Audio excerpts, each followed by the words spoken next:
സൈനത്താൻ്റെ മകള് ഫിദ എൻ്റെ കൂട്ടുകാരിയാണ്. ഞങ്ങൾ +2 വരെ വലിയ കൂട്ടായിരുന്നു. അവളുടെ കല്യാണം കഴിഞ്ഞു. ഇത്തിരി ദൂരെയൊക്കെ കെട്ടിച്ചിട്ട്. ഇന്ന് സൈനത്തെ വിളിച്ചിരുന്നു. ഫിദയും അൻവറയ്ക്കും നാട്ടിൽ വന്നിട്ടുണ്ടെന്ന്. നാളെ അവരുടെ വീട്ടിൽ നോമ്പ് തുറയുണ്ടെന്ന്. എനിക്കും അച്ഛനും ക്ഷണമുണ്ട്. അതുകൊണ്ടാണ് ഞങ്ങൾ നോമ്പ് പിടിച്ചത്. ഓ ആയിക്കോട്ടെ, പക്ഷേ നാളെ നിൻ്റെ കൂട്ടുകാരിയുടെ വീട്ടിലേക്കുള്ള പോക്കൊന്നും നടക്കില്ല. നമ്മൾ നാളെ വൈകുന്നേരം ഇവിടുന്ന് വിടുന്നു. നേരത്തെ പറഞ്ഞ ഇഫ്താർ പാർട്ടി കഴിഞ്ഞ് നേരെ എൻ്റെ നാട്ടിലേക്ക് യാത്ര തിരിക്കുന്നു. ഒരു 5-6 മണിക്കൂർ നേരത്തെ ട്രാവലിംഗ് ഉണ്ടാകും. പാർട്ടി കഴിഞ്ഞ് 9 മണിക്ക് വിട്ടാൽ രാത്രി 2 മണിയാകുമ്പോൾ കാഞ്ഞിരപ്പള്ളിയിലെ കളരിക്കൽ തറവാട്ടിലെത്തും. കളരിയോ കരാട്ടയോ എന്തായാലും വേണ്ടില്ല. അവിടെ എന്നെ ചൊറിയാൻ ആരെങ്കിലും വന്നാൽ ഞാൻ ശരിക്കും മാന്തി വിടും കേട്ടോ. അതിപ്പോൾ സാറിൻ്റെ കൊച്ചച്ഛനായാലും ശരി, അച്ചാച്ചനായാലും ശരി. നിഹ, ഈ പറഞ്ഞ 2 പേരും നീ പറഞ്ഞ ലിസ്റ്റ് പെടില്ല. പക്ഷേ പെടുന്നൊരാളുണ്ട്. ആളെ നീ മാന്താൻ പോയാൽ ആൾ അവിടെ തന്നെ ഒരു കുഴുതോണ്ടി നിന്റെ ശവം അടക്കം നടത്തും. അതാരപ്പാ അങ്ങനെ ഒരാൾ? സാറിൻ്റെ പപ്പയോ? ഹേയ്, പപ്പയും അമ്മയും മരുമോളുടെ വരവും കാത്തിരിക്കുക. 2 പേരും പാവങ്ങളാ. അതുകൊണ്ട് അവരെ ചൊറിയാൻ നിന്നാ നിനക്കിട്ട് മാന്തുന്നത് ഞാനായിരിക്കും. വെറും മാന്തല്ല, എൻ്റെ അണ്ണാക്കി കയറി മാന്തിയെന്ന് വരാം. സോ അവർക്ക് നീ മാക്സിമം റെസ്പെക്റ്റ് കൊടുക്കണം. ഒപ്പം സ്നേഹവും. അതെൻ്റെ റിക്വസ്റ്റാണ്. റിക്വസ്റ്റാണോ? എങ്കിൽ നമുക്ക് ആലോചിക്കാം. Give respect and take respect എന്നാണല്ലോ. എന്നോടുള്ള പെരുമാറ്റം എങ്ങനെയാണോ അതുപോലെ ഞാൻ തിരിച്ചും പെരുമാറും. അല്ല, എന്നിട്ടും സാറ് ആ ഭീകരൻ ആരാണെന്ന് പറഞ്ഞില്ല? ഭീകരനല്ല, ഭീകരി. കളരിക്കൽ കൊച്ചു ത്രേസ്യ. ഓ, കൊച്ചു ത്രേസ്യ. ഞാൻ കരുതി വലിയതോ ത്രേസ്യാണെന്ന്. കൊച്ചു ത്രേസ്യയെ വളച്ച് കുപ്പിയിലാക്കി ത്രേസ്യ കൊച്ചാക്കുന്ന കാര്യം എനിക്ക് വിട്. അല്ല, ആരാ കക്ഷി? പാപ്പയുടെ അമ്മച്ചിയാ, ഞങ്ങളുടെ വല്യമ്മച്ചി. വല്യമ്മച്ചിയുടെ മുന്നിൽ അച്ചാച്ചൻ കളരിക്കൽ ഫിലിപ്പോസ് വരെ വാ തുറക്കില്ല. കൊച്ചു ത്രേസ്യ അത് അറിയാതെ കളരിക്കൽ തറവാട്ടിലെ ഒരു ഈച്ച പോലും അനങ്ങില്ല. വല്യമ്മച്ചിക്ക് എന്നെ വലിയ കാര്യമായിരുന്നു. നിന്നെ കെട്ടിയെന്നറിഞ്ഞപ്പോൾ തൊട്ട് പുള്ളിക്കാരി കലിപ്പില്ല. കൊച്ചുമോനെ മയക്കിയെടുത്ത അന്യമതക്കാരി പെണ്ണിനെ ശരിക്കൊന്ന് കാണാൻ വേണ്ടി കൊച്ചു ത്രേസ്യ ഇന്നലെ ഒരുങ്ങി കഴിഞ്ഞുന്ന്. കൊല്ലാനാണോ വളർത്താനാണോ എന്ന് കർത്താവിനറിയാം. ആദമാണ് പറഞ്ഞത്. സാറെന്താ പേടിപ്പിക്കുക? അവിടെ പോയി ഉള്ളതുപോലെ പറഞ്ഞ് ഞാൻ സ്കൂട്ടാവും. ഒപ്പം കൊച്ചുമോൻ എന്നോടിപ്പോൾ കാണിക്കുന്നതൊക്കെയും തുറന്നു പറഞ്ഞ് അവരുടെ സിമ്പതി നേടുകയും ചെയ്യും. നിഹ ഭീഷണി മുഴക്കി. എന്ത് പറയുമെന്ന്? എല്ലാം പറയും. എൻ്റെ അനുവാദം ഇല്ലാതെ ദേഹത്ത് തൊടുന്നതും, ഞാൻ എതിർക്കുമ്പോൾ ചെറിയൊരു സൈക്കോ ആവുന്നതും, സാറിൻ്റെ ഉള്ളിലൊരു ബാലൻ കെ നായർ ഉറങ്ങിക്കിടക്കുന്നുണ്ടെന്നും, ഒപ്പം ഒന്നുകൂടെ സ്ട്രോങ് ആവാൻ വേണ്ടി സാറിനെ ബലമായി റേപ്പ് ചെയ്യാൻ ശ്രമിച്ചെന്നും കൂടി ഞാൻ പറയും. നിന്നെ ഞാനിപ്പോഴായി റേപ്പ് ചെയ്യാൻ നോക്കിയേ? അതൊക്കെ ഞാൻ അവിടെ പറഞ്ഞോളാം, അപ്പോൾ കേട്ടാൽ മതി. ദേ നിഹ, കളിക്കല്ലേ. അവിടെ ചെന്ന് ഇതുപോലെ വായിൽ തോന്നിയത് പറഞ്ഞേക്കല്ലേ. റേപ്പെന്ന് പോയിട്ട് റേന്ന് കേൾക്കുന്നത് പോലും വല്യമ്മച്ചിക്ക് ഇഷ്ടമല്ല. അപ്പോൾ തോക്കും കൊണ്ടിറങ്ങും. തോക്കെടുത്താൽ പിന്നെ കൊച്ചു ത്രേസ്യനെ എന്തൊക്കെയാ കാട്ടിക്കൂട്ടുക എന്നൊന്നും പറയാൻ വയ്യ. തറവാട് കുലുങ്ങും. പിന്നെ മുന്നും പിന്നും നോക്കില്ല. ചിലപ്പോൾ ഈ പറഞ്ഞ നിനക്ക് തന്നെയായിരിക്കും വെടികൊള്ളുക. ഇതെന്ത് കൂത്ത്? ശരിക്കും സാറിൻ്റെ വല്യമ്മച്ചിക്ക് എന്താ പ്രാന്താ? ഇതെങ്ങാനും പുള്ളിക്കാരി കേൾക്കണം. So be careful. ദേഷ്യം എന്നാൽ എന്നോട് തീർത്തോളൂ. അതും നമ്മുടെ ബെഡ്റൂമിൽ വെച്ച്. അവിടെ ഞാൻ മറ്റൊരു ആദമായിരിക്കും. കാഞ്ഞിരപ്പള്ളിക്കാരൻ, തനി അച്ചായൻ. അപ്പോൾ അവിടെ എല്ലാവരും പേടിയല്ലേ? പേടിയല്ല, എല്ലാവരോടും സ്നേഹവും ബഹുമാനമൊക്കെയാണ്. അവർക്ക് ഈ ആദമിനെ അറിയില്ല. എൻ്റെ ഈ സ്വഭാവം അവർക്ക് പിടിക്കില്ല. അത് നിനക്ക് മാത്രമേ പിടിക്കുള്ളൂ. സോ ഒരു ചിന്ന ചേഞ്ച്. അവളുടെ മൂക്ക് പിടിച്ച് കൊഞ്ചിച്ചുകൊണ്ട് അവൻ പറഞ്ഞു, ഇതാ വേണേൽ കഴിച്ചോളൂ. അതിനിടയിൽ അവൾക്ക് നേരെ അവൻ ഡ്രൈ ഫ്രൂട്ട് നീട്ടി. ഇത് കഴിച്ചാൽ വിശക്കില്ലായിരിക്കും അല്ലേ സാറേ? എനിക്ക് വിശക്കില്ല. നിൻ്റെ കാര്യം എനിക്കറിയില്ല. ആ വയറിനോട് തന്നെ ചോദിച്ചു നോക്ക്, വൈകുന്നേരം വരെ അടങ്ങിയിരിക്കുമെന്ന്. സാറിന് വിശപ്പില്ല എന്ന് വെച്ച് ബാക്കിയുള്ളവർക്ക് കഴിക്കാതിരിക്കാൻ പറ്റില്ലല്ലോ. എത്ര കഴിച്ചാലും എൻ്റെ ശരീരത്തിലേക്കില്ല, തടിയും കൂടില്ല. അതാ ഞാനിങ്ങനെ ഫുഡിയായി മാറിയേ. തടി എങ്ങാനും കൂടിയാ നിന്നെ എടുത്തേ കിണറ്റിലിടും ഞാൻ. എനിക്ക് ഇതാ ഇഷ്ടം. എല്ലാം കറക്റ്റാണ്. ഇതുവരെ കണ്ടതൊക്കെ വെച്ച് നോക്കുമ്പോൾ എൻ്റെ എക്സ്പെക്റ്റേഷനേക്കാളും സുന്ദരിയാണ് നീ. അപ്പോൾ ബാക്കിയും ഒക്കെ അടിപൊളിയായിരിക്കും അല്ലയോ? അവളുടെ മേൽച്ചുണ്ടിൽ പറ്റിയ സോസ് തൻ്റെ വിരൽ കൊണ്ടെടുത്ത് ആ വിരൽ നുണഞ്ഞുകൊണ്ട് പറയുമ്പോൾ നീ ആ മിഴിഞ്ഞ കണ്ണാലെ അവനെ നോക്കി. പിന്നെ അവൻ്റെ ആ കള്ള നോട്ടവും ചിരിയും കൂടി ആയപ്പോൾ തൻ്റെ കൈ ഭരണിയിലാണെന്ന് പോലും ഓർക്കാതെ അവൾ രക്ഷപ്പെടാൻ ഒരുങ്ങി.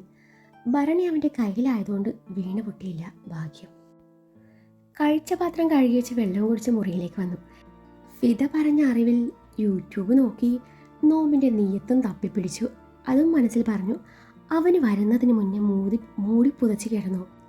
കുറച്ച് കഴിഞ്ഞ് അവൻ വന്നെന്ന് മനസ്സിലായപ്പോൾ നോമ്പ് ചുമ്മാ പിടിച്ചാൽ കിട്ടില്ല, അതിൻ്റെ നീയത്ത് എന്നൊരു സംഭവമുണ്ട്, അത് നമ്മൾ കരുതണമെന്നും അതെന്താണെന്നും കൂടി അവനോടും പറഞ്ഞു മാനുഷിക പരിഗണന കാട്ടി. വൈകാതെ അവനും ഉറക്കത്തിലേക്ക് വഴുതി വീണു. രാവിലെ നിഹ ഉറക്കമുണർന്നപ്പോൾ ആദം നല്ല ഉറക്കത്തിലാണ്. എഴുന്നേറ്റ ഉടനെ പല്ല് തേപ്പൊക്കെ കഴിഞ്ഞു ഒരു കോഫി കുടിക്കുക അവളുടെ ശീലമായിരുന്നു. അവൻ എഴുന്നേൽക്കുന്നതിന് മുൻപേ അടുക്കളയിൽ പോയി ഒരു കോഫി ഇട്ട് കുടിക്കാമെന്ന് കരുതി പതുക്കെ എഴുന്നേറ്റ് വളരെ പതുക്കെ വാഷ്റൂമിൽ ചെന്ന് ഫ്രഷായി വന്നപ്പോൾ ഒരാൾ ബെഡിലിരുന്ന് ഫോണിൽ തോണ്ടുന്നു. അവനെ കണ്ടതും മുഖത്തെ ഞെട്ടിൽ പുറത്ത് കാട്ടാതെ ഇനി കോഫി കൂടി നടക്കില്ലെന്ന് കരുതി അവൾ ഒന്നും മിണ്ടാതെ മുന്നോട്ട് നടന്നു. എന്തായാലും താഴെ ചെല്ലാം, അവസരം കിട്ടിയാൽ വല്ലതും തട്ടാന്ന് കരുതി. നീ ഇതെങ്ങോട്ടാ? ആദം ചോദിച്ചു. ഞാൻ താഴേക്ക്, അവൾ മറുപടി പറഞ്ഞു. അവിടെ പോയിട്ട് ഇപ്പം എന്തിനാ? നമുക്ക് നോമ്പല്ലയോ? ഇനിയിപ്പോൾ ഞാനറിയാതെ ഫുഡ് കഴിക്കാനുള്ള വല്ല ഉദ്ദേശമുണ്ടോ? എങ്കിൽ അത് ഭയങ്കര ചീപ്പാണ് കേട്ടോ. കട്ട് തിന്നാൻ നിഹാരിക പഠിച്ചിട്ടില്ല സാർ. ഇനിയും പഠിക്കാമല്ലോ. നീ ഒരു തുള്ളി വെള്ളം കുടിച്ചാൽ പോലും ഞാനറിയും. ഇവിടെ മൊത്തം ക്യാമറയാ. എന്ന് വെച്ചാ? അവൾ ചോദിച്ചു. എന്ന് വെച്ചാൽ നീ ഈ വീട്ടിൽ ഒന്ന് അനങ്ങിയ അതിൻ്റെ ഫോണിൽ കൂടി എനിക്ക് കാണും. അപ്പോൾ ഇവിടുത്തെ വാഷ്റൂമിലുണ്ടോ ക്യാമറ? നീ കടിപ്പിച്ച് ചോദിച്ചു. എന്തിനാ? ഇല്ലെങ്കിൽ അവിടെ പോയി വെള്ളം കുടിക്കാനാ? അതല്ല, ഇയാളെൻ്റെ കുളിസീനും പിടിച്ച് കാണുമെന്നുള്ള പേടി കൊണ്ട് ചോദിച്ചതാ. നിന്റെ കുളിസീൻ ക്യാമറ വെച്ച് കാണേണ്ട ഗതികേട് എനിക്കുണ്ടെന്ന് തോന്നുന്നില്ല. എനിക്ക് കാണണമെന്ന് തോന്നിയാൽ ഈ നിമിഷം ലൈവായി ഞാൻ കണ്ടിരിക്കും. നിന്റെ കുളി കാണാനല്ല, നിന്നോടൊപ്പം കുളിക്കാനാ ഞാൻ ആഗ്രഹിക്കുന്നത്. നിന്നെ കെട്ടിപ്പിടിച്ച് ഒരുപാട് നേരം ആ ഷവറിനിടയിൽ ഇങ്ങനെ നിൽക്കണം. അത് കഴിഞ്ഞ് കെട്ടിപ്പിടിച്ച് ടപ്പിക്കിടക്കണം. ഉഫ്, അതിപ്പോൾ ഈ പറഞ്ഞ ക്യാമറയോ ഞാനോ വിചാരിച്ചാൽ നടക്കില്ലല്ലോ. നീ തന്നെ വിചാരിക്കണ്ടേ? രാവിലെ തന്നെ വൃത്തികേട് തുടങ്ങിയില്ലേ? ഞാൻ താഴേക്ക് പോണില്ല, പോരെ എന്നും പറഞ്ഞ് അവൾ പിന്നെയും ബെഡിൽ വന്ന് കിടന്നു. അന്നേരം അവൻ അവളുടെ തൊട്ടരിയിൽ വന്ന് കിടന്നു. അവൻ്റെ കിടത്ത നോട്ടവും എന്തോ വശപ്പശക്ക് തോന്നി. പെട്ടെന്നാണ് അവളുടെ മനസ്സിലേക്ക് മറ്റൊന്നു കൂടി കടന്നു വന്നത്. നോമ്പ് നോറ്റ് ഭാര്യയും ഭർത്താവും വികാരത്തോടെ കെട്ടിപ്പിടിക്കുക, ഉമ്മ വെക്കുക, ഇത് സംഭവിച്ചാൽ തന്നെ നോമ്പ് മുറിഞ്ഞു പോകും. തൻ്റെ നോമ്പ് അങ്ങനെ എങ്ങാനും മുറിയുകയാണ്, രക്ഷപ്പെട്ടു എന്ന് കരുതി അവൾ എതിർപ്പൊന്നും പ്രകടിപ്പിക്കാതെ ഒന്നും അറിയാത്ത പോലെ കിടന്നു.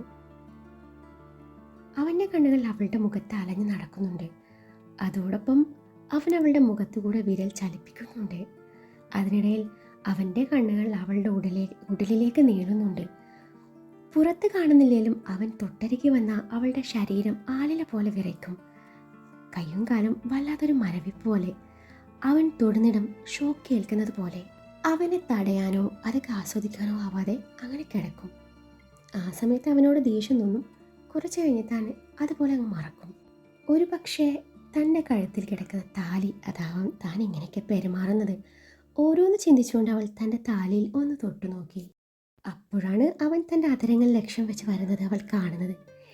ഏറിയ നെഞ്ചെടുപ്പോടെ അവൾ അവനെ തന്നെ നോക്കിക്കിടന്നു. അവനെ തടയണം എന്നുണ്ടെങ്കിലും എന്തോ ഒരു ശക്തി അവളെ പിടിച്ചു നിർത്തുന്നു. അപ്പോഴേക്കും അവൻ അവളുടെ അതരങ്ങൾ സ്വന്തമാക്കിയിരുന്നു. അവളുടെ ഇരുതളങ്ങളും മാറി മാറി നുണയുമ്പോൾ അവൻ്റെ കൈ അവളുടെ മാറിൽ അമർന്നു. ഒരു പഞ്ഞിക്കെട്ടി സ്പർശിക്കുന്ന അനുഭൂതിയോടെ അവൻ അവളുടെ ഇരുമാറും ഞെരിച്ചുടച്ചു. അവളുടെ കൈ അവൻ്റെ മുടിക്കുള്ളിലേക്ക് നൂണ്ട് കയറി. ചുണ്ടുകളുടെ മുറുക്കം കൂടിയപ്പോൾ അവൻ്റെ കൈ അവളുടെ ടോപ്പിനുള്ളിലേക്ക് കടന്നു. അവൾ അവൻ്റെ കീഴെ കിടന്ന് പിടഞ്ഞു പോയി.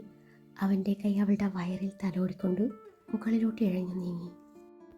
ഇന്നർവെയർ പൊക്കി വെച്ച് ഒരു മറയും കൂടാതെ അവളിലെ മൃദുലതയെ തൊട്ടറിയുമ്പോൾ അവിടം ഒരു മറയും കൂടാതെ കാണാനും ചുണ്ട് ചേർക്കാനും അവൻ അതിയായി ആഗ്രഹിച്ചു. അവളുടെ കീഴ്ചുണ്ട് കടിച്ച് വലിച്ചുകൊണ്ട് അവളുടെ നാവിലേക്ക് ചേക്കേറി. ഇരുവരുടെയും നാവുകൾ തമ്മിൽ പരസ്പരം കെട്ടിപ്പിണഞ്ഞു. അതോടൊപ്പം അവളുടെ ചുണ്ടുകൾ അവൻ അപ്പാടെ വായ്ക്കുള്ളിലാക്കി. ശ്വാസം തടസ്സം അനുഭവപ്പെടാൻ തോന്നിയതും നിഹ അവൻ്റെ മുതുകിൽ പോറൽ വീഴ്ത്തി. അവളുടെ ആദരങ്ങൾ പതിയെ മോചിപ്പിച്ചു. കിതപ്പോടെ അവൻ അവളുടെ കഴുത്തിലേക്ക് മുഖം പൂഴ്ത്തി. ഒരു കൈയാലെ അവളുടെ ടീഷർട്ട് മുഴുവനായും പൊക്കി വെക്കുമ്പോൾ നിഹ മറ്റേതോ ലോകത്തായിരുന്നു. അവൻ മെല്ലെ തലയുയർത്തി മുന്നിൽ കാണുന്ന മനോഹരമായ കാഴ്ചയിലേക്ക് കണ്ണോടിച്ചു. അവളുടെ അർദ്ധനഗ്നമേനി മുഴുവനായും നോക്കി കാണുമ്പോൾ അവൻ്റെ ഉള്ളിൽ അവളോട് വെറുപ്പോ പകയോ ഒന്നുമില്ലായിരുന്നു. പകരം കുറച്ച് ദിവസങ്ങളായി താൻ കാണുന്ന, താൻ അറിയുന്ന അവളെന്ന പെണ്ണിനോട് വെറുപ്പിനപ്പുറം പറഞ്ഞറിയിക്കാനാവാത്ത എന്തോ ഒരു പ്രത്യേക ഇഷ്ടം. തൻ്റെ വാശി ജയിക്കാൻ വേണ്ടി അവളെ പ്രണയിച്ചു തുടങ്ങിയതാണ്, വേദനിപ്പിച്ച് പ്രണയിക്കാൻ. പക്ഷെ ഇപ്പോൾ ആ വാശിയെ പിന്നിലാക്കി അവിടെ പ്രണയത്തിൻ്റെ പേരറിയാത്ത മറ്റെന്തൊക്കെയോ അനുഭൂതികൾ വന്നു പോതിക്കുന്നു. നിഹാരിക എന്ന പെണ്ണ് തൻ്റെ പകയാൽ എരിഞ്ഞു തീരാനുള്ള അവളാണെന്ന സത്യം മനഃപൂർവ്വം അവൻ മറന്നു കളഞ്ഞു. അവളിപ്പോൾ തൻ്റെ ഭാര്യയാണ്, തൻ്റെ പ്രണയമാണ്, തൻ്റെ പാതിയാണ്, തൻ്റെ പ്രാണനാണ്. അവളെ തനിക്ക് വിഷമിപ്പിക്കാൻ പറ്റുന്നില്ല എന്ന യാഥാർത്ഥ്യം അവൻ്റെ ഉള്ളിൽ കിടക്കുന്ന പകയ്ക്ക് മീതെ ഒരു കവചം തീർത്തുകൊണ്ടിരിക്കുന്നു. തനിക്കറിയാവുന്ന സത്യങ്ങൾ മനസ്സിൽ നിന്നും മായ്ച്ചു കളയാൻ ശ്രമിക്കുന്നത് പോലെ. എന്തിനാണ് താൻ ഇത്രയും അവളെ സ്നേഹിക്കുന്നത്? അവളുടെ തൊലിവെടുപ്പ് കണ്ട് ആദം പലതും മറന്നുവോ? അവളുടെ മാറിടം നുണയുന്നതിനിടയിൽ ബുദ്ധി അവനെ പലതും ഓർമ്മിപ്പിച്ചു. അവനിലെ ചെകുത്താനെ ഉണർത്തി. ആ നിമിഷം അവൻ അവളുടെ ഇടതുമാറ് കടിച്ച് വലിച്ചുകൊണ്ടും മറുകയ്യാലെ മാറിലെ ഞെരിച്ച് വലിച്ചുകൊണ്ടിരുന്നു. ഒരു നിമിഷം അവൻ അവളെ ശരിക്കും വേദനിപ്പിച്ചു. സാർ, പതിയെ, എനിക്ക് നോവുന്നു. അവൻ സമ്മാനിക്കുന്ന സുഖമുള്ള നോവിൽ അവൾ അറിയാതെ പറഞ്ഞുപോയി. അവളുടെ ആ നിഷ്കളങ്കമായ സംസാരം കേട്ട് അവൻ വീണ്ടും ആദമായി മാറി. സോറിടാ, സോറി, ഒരുപാട് നൊന്തോ? അവളെ ചുംബിച്ചും നാവ് കൊണ്ട് തഴയും അവൻ പറഞ്ഞു. അന്നേരം അവൾ ഇല്ലെന്ന പോലെ തലയനക്കി. അവളുടെ മുഖത്തേക്ക് ദൃഷ്ടി പതിപ്പിച്ചു നാവ് കൊണ്ട് മാറിന് മേലെ പതിയെ വൃത്തം വരച്ചതും ഇത്തവണ ദേഷ്യത്തിന് പകരം അവളുടെ മുഖം നാണത്താൽ ചുവന്നു തുടുക്കുന്നത് അവൻ നോക്കി നിന്നു. അവളുടെ മൃദുലത മുഴുവനായും വായ്ക്കുള്ളിലാക്കാനുള്ള ശ്രമത്തിലായിരുന്നു അവൻ. തൻ്റെ ശ്രമം പരാജയപ്പെട്ടപ്പോൾ അവൻ മുഖമുയർത്തി അവളെ നോക്കി. അവളുടെ നാണം ആസ്വദിച്ചുകൊണ്ട് അവളുടെ മേനിയിലൂടെ പതിയെ പതിയെ തഴുകിക്കൊണ്ടിരുന്നു. അവളുടെ വയറും ആഴമുള്ള ചുഴിയും കാണവേ അവൻ തൻ്റെ വികാരങ്ങളെ അടക്കി നിർത്താൻ പാടുപെട്ടു. പൊക്കിൽ ചുഴിയിൽ അമർത്തി മുത്തിക്കൊണ്ട് കൈവിരൽ അടിവയറിൽ നിന്ന് താഴേക്ക് ചലിപ്പിച്ചു. ഒടുവിൽ സ്വബോധത്തിലേക്ക് തിരിച്ചു വന്ന നിഹ അവൻ്റെ മുടിയിൽ പിടിമുറുക്കി. സാർ, വേണ്ട, നമുക്ക് നോമ്പല്ലേ, നോമ്പ് നോറ്റിയതൊന്നും പാടില്ല, നോമ്പ് കിട്ടില്ല. അവൻ്റെ കയ്യിൽ പിടുത്തമിട്ടുകൊണ്ട് അവൾ പറഞ്ഞു. അങ്ങനെയുണ്ടോ? നീ അത് നേരത്തെ പറയണ്ടേ? എനിക്കറിഞ്ഞോ സാർ ഇങ്ങനെയൊക്കെ ചെയ്യുമെന്ന്? ഇതിപ്പോൾ നോമ്പ് പോയ മട്ടാണ് കേട്ടോ. ഇനിയിപ്പോൾ നമുക്ക് ഭക്ഷണം ഉണ്ടാക്കി കഴിച്ചാലോ? സംഭവം താൻ ഉദ്ദേശിച്ച ട്രാക്കിലെത്തിയെന്ന് തോന്നിയ നിഹ പറഞ്ഞു. അതിനിടയിൽ കുറുക്കൻ്റെ കണ്ണ് പിന്നെയും കോഴിക്കൂട്ടി എന്ന പോലെ അവൻ്റെ കണ്ണ് പിന്നെയും അവളുടെ നഗ്നതയിൽ എത്തി നിന്നു. താനിപ്പോൾ എങ്ങനെയുള്ളതെന്ന് പോലും അവൾ ഓർത്തില്ലായിരുന്നു. ഒരു തരം വെപ്രാളത്തോടെ ടോപ്പ് വലിച്ചു താഴ്ത്തി നഗ്നത മറച്ചു. അവനാണെങ്കിൽ കീഴ്ച്ചുകൊണ്ട് കടിച്ചു പിടിച്ച് അവളുടെ പ്രവൃത്തി നോക്കി കാണുകയാണ്. നിഹയ്ക്ക് അവൻ്റെ മുഖത്ത് നോക്കാൻ വല്ലാത്തൊരു ജാള്യത പോലെ തോന്നി. കുറച്ച് നിമിഷങ്ങൾക്ക് മുൻപ് നടന്നൊക്കെയും അവളുടെ മനസ്സിലൂടെ കടന്നുപോയി. ഇത്രയും നേരം അവന് മുന്നിൽ പാതി നഗ്നയായി അവന് വിധേയമായി നിന്ന് കൊടുത്തല്ലോ എന്നൊരു ചിന്ത അവളെ വല്ലാതെ അലട്ടി. ഇപ്പോഴും തൻ്റെ മാറിടം അവൻ്റെ ഊമിനീരിനാൽ കുതിർന്നു നിൽക്കുന്നത് പോലെയൊരു തോന്നൽ. നിന്നോട് ആരാ ഇങ്ങനെ പറഞ്ഞ്? ആദമിൻ്റെ ചോദ്യമാണ് അവളെ ചിന്തയിൽ നിന്ന് ഉണർത്തിയത്. അത് പിന്നെ ഫിദ, അവള് പറഞ്ഞതാ. ചേടാ, എനിക്കറിഞ്ഞു ഇത്. ആദം നെറ്റ് ഒഴിഞ്ഞുകൊണ്ട് പറഞ്ഞു. എന്നാ നമുക്ക് ഭക്ഷണം കഴിക്കാം സാർ. ഭക്ഷണം കഴിക്കാൻ വരട്ടെ. ഞാനേ എൻ്റെ ഫ്രണ്ട് ഷംസീറിനൊന്ന് വിളിച്ച് നോക്കട്ടെ. അയ്യേ, എന്നിട്ട് എന്ത് ചോദിക്കും? അതൊക്കെ ഞാൻ ചോദിച്ചോളാം. ഞങ്ങളെ ക്ലോസ് ഫ്രണ്ട്സാണ്. ക്ലോസ് ഫ്രണ്ടിനോടെ ഉള്ളത് മുഴുവൻ അങ്ങ് പറഞ്ഞുകൊടു. നീ ഇഷ്ടപ്പെടാത്ത മട്ടിൽ പറഞ്ഞപ്പോൾ അവൻ തൻ്റെ ഫോണെടുത്ത് വിളിച്ചു കഴിഞ്ഞിരുന്നു. ഹലോ ഷംസി. ആദം, എന്താടാ വൈകുന്നേരം വരാൻ പറ്റില്ല എന്ന് പറയാൻ എന്തെങ്കിലും എക്സ്ക്യൂസ് കൊണ്ട് വിളിച്ചതാണോ? സോറി ബ്രോ, എനിക്കൊന്നും കേൾക്കണ്ട. അല്ലടാ, ഞാനേ ആ ടൈമിൽ എത്തിക്കോളാം. ഞാനൊരു സംശയം ചോദിക്കാൻ വിളിച്ചതാ. ഞാനും വൈഫൊന്ന് നോമ്പ് പിടിക്കാൻ തയ്യാറെടുപ്പിലായിരുന്നു. ഇതുവരെ ഒന്നും കഴിച്ചിട്ടില്ല. പിന്നെന്താ പ്രശ്നം? അതല്ലടാ, എൻ്റെ കെട്ടിയോളെ എന്നെ കെട്ടിപ്പിടിച്ചൊരു ഉമ്മ തന്നു. നോമ്പ് നോറ്റ് ഉമ്മ വെച്ചാൽ നോമ്പ് കിട്ടില്ലത്രേ. നോമ്പ് മുറിഞ്ഞു വന്നു. ആണോടാ? ഈ ഉമ്മ എന്ന് പറയുമ്പോൾ ഏത് തരത്തിൽപ്പെടും? വീര്യം കൂടിയതാണോ കുറഞ്ഞതാണോ? അവൻ ചോദിച്ചു. അത് പിന്നെ ഒരു ചെറിയൊരു ഫ്രഞ്ച്. എനിക്കാണെങ്കിൽ ഇക്കാര്യം അറിയില്ലായിരുന്നു. ഞാനങ്ങ് നിന്നു കൊടുത്തു. ആദം, ഫ്രഞ്ച് സീനാണ് കേട്ടോ. ഇതിപ്പോൾ അറിയാതെയല്ലേ, കുഴപ്പമില്ല, പടച്ചോൻ പുറത്തോളും. ഇനിയിപ്പോൾ വൈകുന്നേരം വരെ രണ്ടുപേരും രണ്ട് വഴിക്ക് പിരിയുന്നതായിരിക്കും നല്ലത്. അല്ലെങ്കിൽ ആൾക്ക് വീണ്ടും മറന്നാലോ? ഷംസി ചിരിയോടെ പറഞ്ഞു. അതൊന്നും വേണ്ട, ഇനിയിപ്പോൾ എനിക്കറിയാലോ, അതുകൊണ്ടേ ഞാൻ മാനേജ് ചെയ്തോളാം. എന്നാ വെക്കട്ടെടാ. ശരി, കുറച്ച് നേരത്തെ ഇറങ്ങി. കുറച്ച് സംസാരിക്കാനുണ്ട് എന്ന് പറഞ്ഞപ്പോൾ ആദം സമ്മതം മൂളി. കോൾ അവസാനിപ്പിച്ച് നിഹയെ നോക്കിയപ്പോൾ അവൾ നിഹവല്ലിയായി അവനെ ദഹിപ്പിച്ചു നോക്കുന്നുണ്ട്. ആരോ ഉമ്മ വെച്ചു എന്നാ പറഞ്ഞ് നിഹ ചോദിച്ചു. നിന്നെ ഞാൻ അങ്ങനല്ലല്ലോ ഫോണിൽ പറഞ്ഞേ. അത് പിന്നെ നിനക്കെന്നോടുള്ള സ്നേഹം നാലാൾ അറിയട്ടെന്നേ. അവളുടെ താടി പിടിച്ച് കൊഞ്ചിച്ചുകൊണ്ട് പറഞ്ഞ് ബെഡിൽ നിന്ന് എഴുന്നേറ്റ് ടവലും എടുത്ത് നടന്നു. അതെ നിഹ, നീനി ഒന്നും കഴിച്ചേക്കല്ലേ, നമ്മൾ അറിയാതെ ചെയ്തതല്ലേ. നോമ്പ് മുറിയില്ലത്രേ. എനിക്കറിയായിരുന്നല്ലോ, അപ്പോൾ എൻ്റെ നോമ്പ് പോയില്ലേ. നിഹ, നീ റിസീവറല്ലേ, ഗിവറല്ലല്ലോ, അപ്പോൾ കുഴപ്പമില്ല. അങ്ങനെയുണ്ടോ? അപ്പോൾ അക്കാര്യം എന്നോട് ഫിദ പറഞ്ഞില്ലല്ലോ. ഉള്ളത് മൊത്തം പറയാൻ നീ അവളുടെ കെട്ടിയോനല്ലല്ലോ, അതുകൊണ്ടേ പറഞ്ഞു കാണില്ല. ഞാൻ നിന്നെ ഉമ്മ വെച്ചിട്ടില്ല, നിനക്ക് ഉമ്മ കെട്ടിയിട്ടില്ല. തിരിച്ചു മറിച്ചു നോക്കിയാൽ ഇതേ പറയാവും എന്നും പറഞ്ഞ് വാഷ്റൂമിലേക്ക് നടക്കുന്നവനെ കണ്ടപ്പോൾ ചിരിക്കണോ കരയണോ എന്നറിയാതെ അവളിരുന്നു. ഇതിപ്പോൾ ആരെയാ ബോധിപ്പിക്കുന്നത്? എല്ലാം നേരെ കണ്ട ദൈവത്തെയോ? ഇയാൾക്ക് വട്ടാണോ? നിഹ ചിന്തിച്ചു. ഉച്ച കഴിഞ്ഞ് നിഹയും ആദവും വീടും പൂട്ടി അവിടെ നിന്നിറങ്ങി. കുറച്ച് ദിവസത്തേക്കുള്ള അത്യാവശ്യ ഡ്രസ്സ് മാത്രം അവർ കരുതിയിരുന്നുള്ളൂ. നിഹയ്ക്കുള്ള ഡ്രസ്സ് പോകുന്ന വഴിയിൽ നിന്ന് എടുക്കണം. അതിനു മുൻപായി നിഹയ്ക്ക് തൻ്റെ പ്രിയപ്പെട്ടവരോട് യാത്ര പറയണം. അക്ഷരയുടെ വീട്ടിലേക്കാണ് ആദ്യം ചെല്ലുന്നത്. അവിടെ ഏട്ടത്തിയും യാഗും വരാമെന്ന് പറഞ്ഞിട്ടുണ്ട്. എല്ലാം അക്ഷര വഴി ഒപ്പിച്ചതാണ്. ആദമിൻ്റെ കാർ അക്ഷരയുടെ വീടിന് മുന്നിൽ നിർത്തി. ആദ അവളെ നോക്കി ഇറങ്ങിക്കൊള്ളാൻ പറഞ്ഞു. നിഹ അവനെ അകത്തേക്ക് ക്ഷണിച്ചുവെങ്കിലും അവൻ വേണ്ടെന്ന് പറഞ്ഞപ്പോൾ നിഹ പിന്നെ നിർബന്ധിച്ചില്ല. യാഗ് നിഹയുടെ വരവ് കണ്ട് അവളുടെ അരികിലേക്ക് ഓടിച്ചെന്ന് കെട്ടിപ്പിടിച്ചു. കുറച്ചു നേരം ഇരുവരും തമ്മിൽ കെട്ടിപ്പിടിച്ചും ഉമ്മ വെച്ചും കരഞ്ഞും പരിഭവിച്ചും തീർത്തു. നിഹ ഏട്ടത്തിയെ കെട്ടിപ്പിടിച്ച് കുറച്ചു നേരം അതുപോലെ നിന്നു. ഉള്ളിലെ വിഷമങ്ങൾ പുറത്ത് കാണിക്കാതെ നിഹ ചിരിക്കാൻ ശ്രമിച്ചു. ഏട്ടത്തി അമ്മയുടെ സ്ഥാനത്ത് നിന്നും നിഹയ്ക്ക് വേണ്ട ഉപദേശങ്ങൾ കൊടുത്തപ്പോൾ നിഹ എല്ലാം കേട്ട് തലയനക്കി. ഇരുവരുടെയും കണ്ണ് നിറഞ്ഞു തൂവി. ഏട്ടത്തി അവളെ ചേർത്ത് പിടിച്ചു അനുഗ്രഹിച്ചു നെറുകയിൽ മുത്തം നൽകി. വല്യമ്മയുടെയും വല്യച്ഛൻ്റെ അനുഗ്രഹം വാങ്ങി അവരോട് യാത്ര പറയുമ്പോൾ നിഹയുടെ ഉള്ളം വിങ്ങി. തൻ്റെ പ്രിയപ്പെട്ടവരൊക്കെ തനിച്ചാക്കി ഒരു പരിചയമില്ലാത്ത മറ്റൊരു നാട്ടിലേക്ക് പോകുന്നു എന്നോർത്തപ്പോൾ അവളുടെ മനസ്സിൽ വല്ലാത്തൊരു ശൂന്യത പോലെ. നിഹ കണ്ണു നിറയാതിരിക്കാൻ പാടുപെടുന്നുണ്ട്. അക്ഷരക്കത് മനസ്സിലായി. എന്നിട്ട് അവളെ കണ്ടില്ലെന്ന് നടിച്ചു ഓരോന്ന് പറഞ്ഞ് നിഹയുടെ കൂടെ വണ്ടിയുടെ അരികിലേക്ക് നടന്നു. നിച്ചു, നീ അറിഞ്ഞോ, സെറമേഡത്തിന് ആക്സിഡൻറ്റ് പറ്റി സിറ്റി ഹോസ്പിറ്റലിൽ അഡ്മിറ്റഡ് ആണത്രേ. ജീവൻ മാത്രം ബാക്കിയുണ്ടെന്ന്. ബാക്കിയൊക്കെ അടിച്ചു പോയ മട്ടാണെന്നാണ് നിഖിൽ സാറ് പറഞ്ഞത്. നിഹ ഒരു നിമിഷം തറഞ്ഞു പോയിരുന്നു. എന്തോ അവൾക്ക് കേട്ടപ്പോൾ വിഷമാണ് തോന്നിയത്. പാവം തോന്നുന്നു. നിഹ പറഞ്ഞപ്പോൾ അക്ഷര അവളെ കണ്ണുരുട്ടി നോക്കി. അല്ല, ഇന്ന് ഓഫീസ് ലീവാണല്ലോ, ഇതിനിടെ നീയപ്പോൾ നിഖിൽ സാറിനെ കണ്ടു? നിഹ കള്ളനോട്ടത്തോടെ ചോദിച്ചു. കണ്ടില്ല, ഫോൺ വിളിച്ചപ്പോൾ പറഞ്ഞതാ.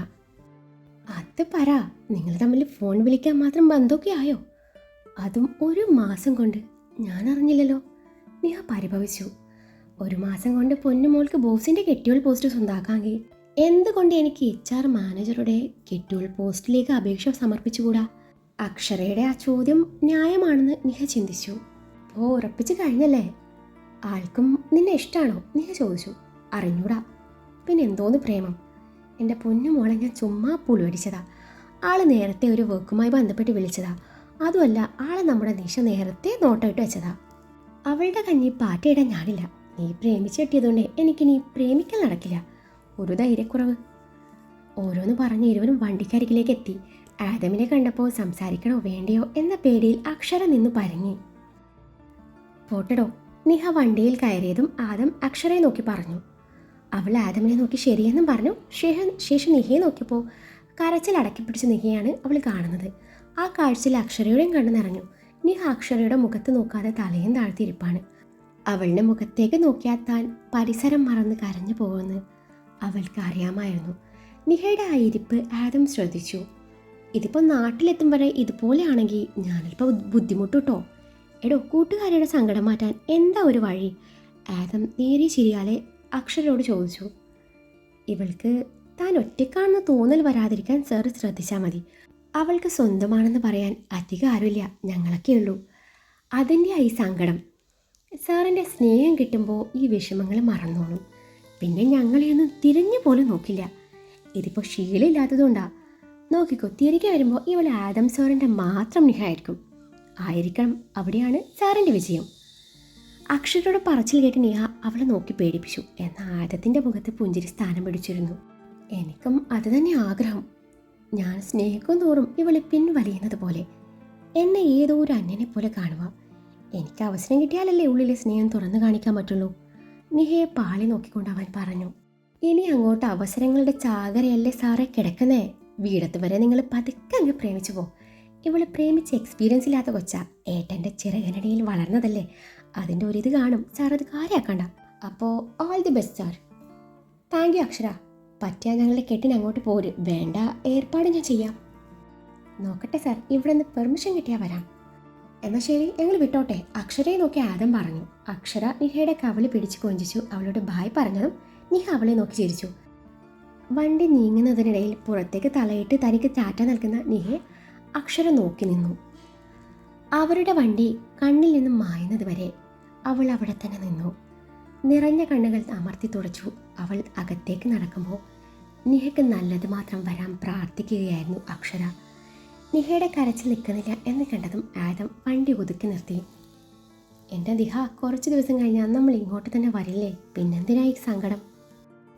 എന്തോ ഇവിടെ ആവുമ്പോൾ എൻ്റെ പ്രിയപ്പെട്ടവർ തൊട്ടരകിലുണ്ടല്ലോ എന്നൊരു ധൈര്യം ഉണ്ടായിരുന്നു. ഇതിപ്പോൾ ഞാൻ ഒറ്റക്കായതുപോലെ. അപ്പോൾ ഞാൻ നിൻ്റെ ആരുമല്ല അല്ലേ? അന്നേരം അവളൊന്നും വേണ്ടിയില്ല. പറ നിഹ, നിനക്കെന്നോട് ഒരു തരി പോലെ ഇഷ്ടമില്ലേ? ഞാൻ നിൻ്റെ ആരുമല്ലേ? അമ്മോ, എനിക്കറിയില്ല. അതെന്താ അറിയാഞ്ഞത്? അവൾ അതുപോലെ പൊക്കിയെടുത്ത് മടിയിലിരുത്തിക്കൊണ്ട് അവൻ ചോദിച്ചു. അന്നേരം നിഹ എതിർപ്പുകളൊന്നും കൂടാതെ അവൻ്റെ മടിയിലിരുന്ന് അവൻ്റെ നെഞ്ചിൽ പതുങ്ങി. പറ നിഹ, ഞാൻ നിൻ്റെ ആരാ?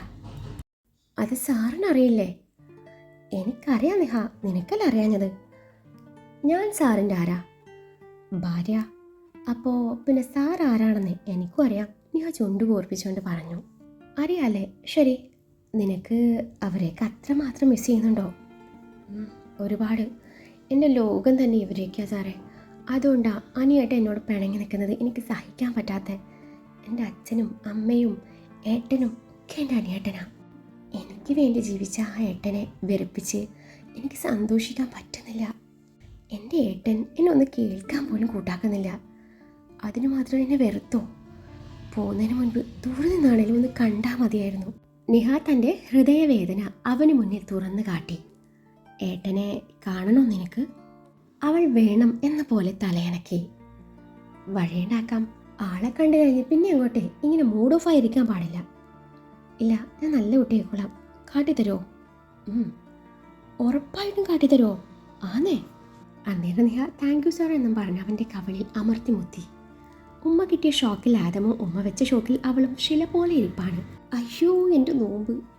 നിഹ അതും പറഞ്ഞ് ചമ്മലോടെ അവനിൽ നിന്നും അടർന്നു മാറാൻ ഒരുങ്ങി. അന്നേരം ആദം ചുണ്ടിൽ വിരിഞ്ഞ ചിരിയോടെ അവളെ തിരികെ സീറ്റിലിരുത്തി.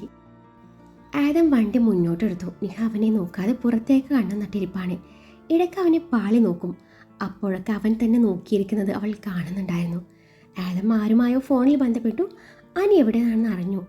അങ്ങനെയാണ് ചെക്ക് പോസ്റ്റിൽ വെഹിക്കിൾ ചെക്കിംഗ് ഡ്യൂട്ടിയാണെന്ന് അറിയുന്നത്.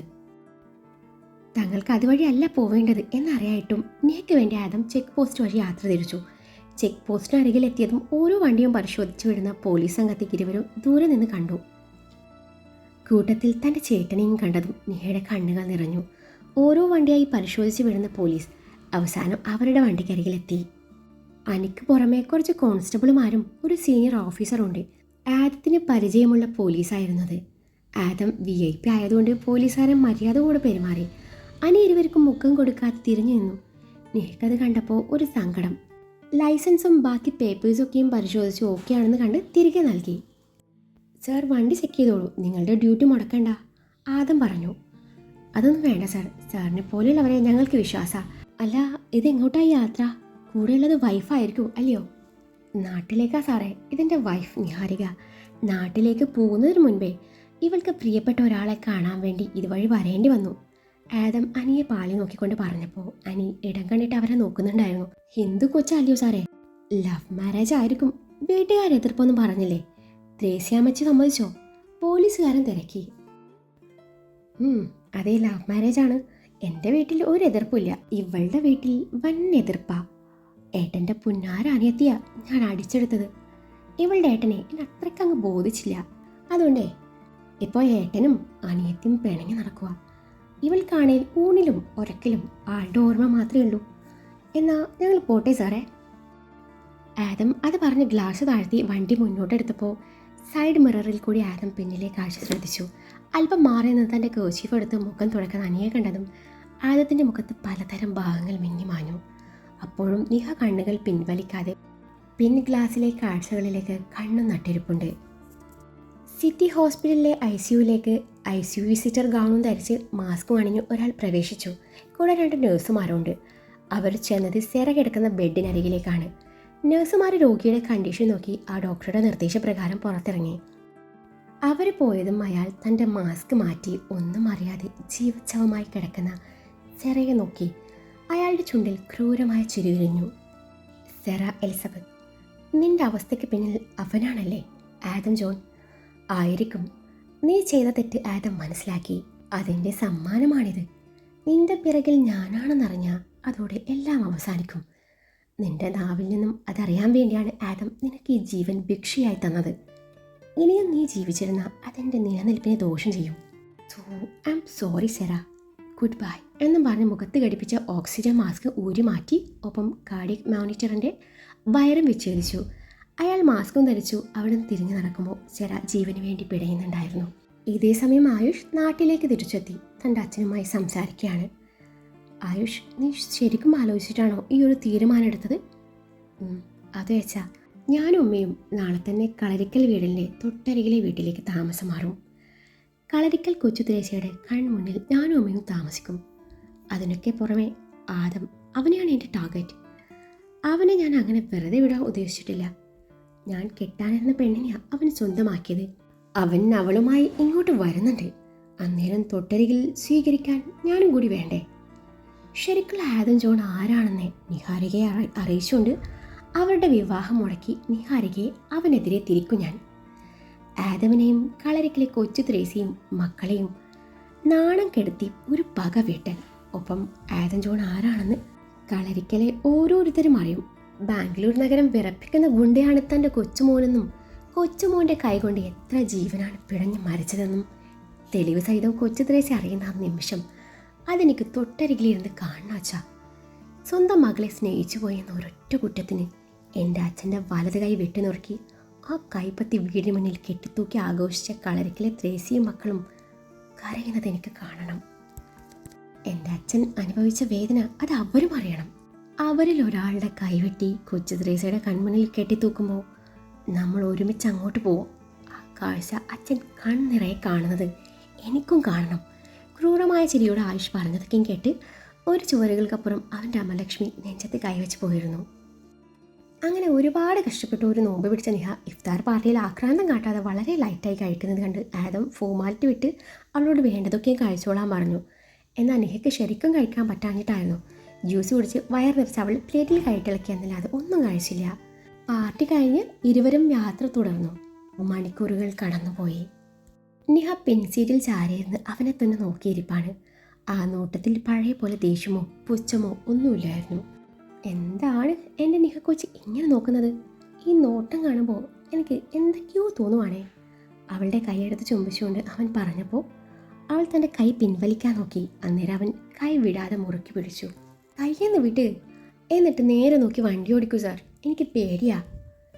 എന്തിനാ പേടിക്കുന്നത്? ബസ്സും ടിപ്പറും ചരക്ക് ലോറിയും ഒക്കെ ഓടിച്ച് തഴമ്പിച്ച കൈയായത്. ഇന്നേ അവർ ഒരൊറ്റ വണ്ടിയും എന്നെ ചതിച്ചിട്ടില്ല. അതിനിടയിൽ അവൻ പിന്നെയും അവളുടെ കയ്യിൽ ചുണ്ടമർത്തി. ആയിരിക്കാം, പക്ഷെ എതിരെ വരുന്ന വാഹനങ്ങൾ ശ്രദ്ധിക്കാതെ എൻ്റെ മുഖത്ത് നോക്കി വണ്ടി ഓടിച്ചാൽ എങ്ങനെയാ? അവൾ തൻ്റെ കൈ അവരിൽ നിന്നും അടർത്തി മാറ്റിക്കൊണ്ട് പറഞ്ഞു. നിന്റെ മുഖത്ത് നിന്നും കണ്ണടിക്കാൻ തോന്നണ്ടേ? ഞാനെന്ത് ചെയ്യാനാ? ആദത്തിൻ്റെ കണ്ണുകളിലെ പ്രണയം അവളെ തളർത്തി. അവളുടെ മുഖത്ത് നാണം വിരിഞ്ഞു. പോണെന്ന് എനിക്കങ്ങ് സുഖിച്ചുട്ടാ, അവൾ കൃത്രിമ ദേഷ്യത്തോടെ പറഞ്ഞുകൊണ്ട് മുഖം വെട്ടിച്ചു. അതെ, നേരത്തെ തന്നതുപോലെ ഒരുമ തന്നാ ഞാൻ നേരെ നോക്കി വണ്ടി ഓടിച്ചോളാം. പിന്നെ ഇപ്പം കിട്ടും, നോക്കിയിരുന്നു. സാറിന് വേണം ഓടിച്ചാൽ മതി. എനിക്ക് ജീവിക്കാൻ വലിയ പൂതിയൊന്നുമില്ല. മരിച്ച അത്രയും നല്ലത്. എനിക്ക് എത്രയും പെട്ടെന്ന് എൻ്റെ അച്ഛയും അമ്മയും കാണാമല്ലോ. അങ്ങനെയാണേ നീണ്ട 20 വർഷത്തെ കാത്തിരിപ്പാ പോണിയാ പോകുന്നത്. 3 വയസ്സിൽ എന്നെ തനിച്ചാക്കി പോയതാ രണ്ടാളും. ഓർക്കുമ്പോൾ എനിക്ക് സങ്കടം വരുവാ. നിഹ അന്നേരം കൊച്ചുകുട്ടിയെ പോലെ ഓരോന്ന് പറഞ്ഞ് പരിഭവിച്ചു. ഒപ്പം നിറഞ്ഞ കണ്ണ് അവൻ കാണാതെ ഒപ്പുന്നുണ്ട്. പിന്നെ അവനെ നോക്കി ചിരിക്കാൻ ശ്രമിച്ചപ്പോൾ അവളുടെ ഉള്ളിലെ വിങ്ങൽ അവന് കാണാമായിരുന്നു. അച്ഛനും അമ്മയും ഇല്ലാതെ വളർന്ന ഒരു പെൺകുട്ടിയുടെ വേദന നിഹയിലൂടെ അവൻ തിരിച്ചറിഞ്ഞു. അന്നേരം അവളെ കെട്ടിപ്പിടിച്ച് തന്നെ നെഞ്ചോട് ചേർത്ത് ചുംബനങ്ങൾ കൊണ്ട് പൊതിയാൻ വല്ലാതെ ആഗ്രഹിച്ചു പോയി. നിഹ ഉറക്കം വരുന്നുണ്ട്, ഉറങ്ങിക്കോ. വേണ്ട, ഞാൻ ഉറങ്ങിയാൽ സാറിന് ബോറടിച്ച് സാർ ഉറങ്ങിയാലോ? ഷോ, എനിക്ക് ഓർക്കാൻ പോലും വയ്യ. ഏയ് അതൊന്നും ഉണ്ടാവില്ല, ഞാനിത് സ്ഥിരമായി വരുന്ന വഴിയാണ്. എന്നാൽ ഞാൻ ഉറങ്ങട്ടെ, എത്താറാകുമ്പോൾ വിളിച്ചാൽ മതി. അതും പറഞ്ഞ് അവൾ കണ്ണടച്ച് കിടന്നു. വൈകാതെ അവൾ ഉറക്കത്തിലേക്ക് വഴുതി വീണു. അവളെ ഒന്ന് നോക്കിയ ശേഷം മുന്നോട്ട് നോക്കി ആദം കാണുന്നത് അമിത വേഗത്തിൽ തങ്ങൾക്ക് നേരെ വരുന്ന പാണ്ഡ്യ ലോറിയാണ്. ഒരു നിമിഷം അവൻ എന്ത് ചെയ്യണമെന്നറിയാതെ പകച്ചുപോയി. മരണത്തെ മുഖാമുഖം കണ്ട ആ ഒരു നിമിഷത്തിൽ രണ്ടും കൽപ്പിച്ച് അവൻ തൻ്റെ വണ്ടി ഇടതുവശത്തെ കൊടും വനത്തിലേക്ക് വെട്ടിച്ചു. ആദമിൻ്റെ വണ്ടി നിയന്ത്രണം വിട്ട് മുന്നോട്ട് സഞ്ചരിച്ചു. വണ്ടി മുന്നിലെ പടുകൂറ്റം മരത്തിൽ ചെന്നിരിക്കാനായി പാഞ്ഞെടുക്കുന്നുണ്ട്. നിഹ ഒന്നും അറിയാതെ അപ്പോഴും നല്ല ഉറക്കത്തിലാണ്. അതേ നിമിഷം തന്നെയാണ് ഹൃദയം നുറങ്ങുന്ന വേദനയോടെ ആദം നിഹ ഇരിക്കുന്ന സൈഡിലെ ഡോർ തുറന്ന് അവളെ പിടിച്ചു തള്ളുന്നത്. പിന്നാലെ അവനും ഡോർ തുറന്ന് പുറത്തേക്ക് ചാടി. കൊടും താഴ്ചയിലൂടെ ഉരുണ്ടുരുണ്ട് താഴേക്ക് പതിക്കുമ്പോൾ നിഹയെക്കുറിച്ചുള്ള ആദ്യമായിരുന്നു അവന്. അവൾ താഴെ എത്തിക്കാണോ അതോ എവിടെയെങ്കിലും കുടുങ്ങി കിടക്കുന്നുണ്ടാവോ? ജീവനോടെ തിരിച്ചു കിട്ടിയാൽ മതിയായിരുന്നു എന്ന ചിന്തയിൽ അവൻ്റെ മനസ്സ് ദിശ അറിയാതെ സഞ്ചരിച്ചു. ഒപ്പം വലിയ ശബ്ദത്തോടെ അവൻ നേരെ ചെന്ന് വീണത് ഒരു കാട്ടരുവിയിലും. ഇതൊക്കെ നേരിൽ കണ്ട ലോറിക്കാരൻ മിഷൻ സക്സസ് എന്നും പറഞ്ഞ് ആരെയോ വിളിച്ചറിയിച്ചതും ആദം ജോൺ എന്ന തൻ്റെ എതിരാളി എന്നേക്കുമായി ഈ ഭൂമിയിൽ നിന്നും പോയതിൻ്റെ സന്തോഷത്തിൽ അയാൾ നേരത്തെ ഹോസ്പിറ്റലിൽ ചെറിയുടെ ജീവനെടുത്ത അതേ ആൾ തൻ്റെ കയ്യിലിരിക്കുന്ന മദ്യം ചുണ്ടോട് അടുപ്പിച്ചു.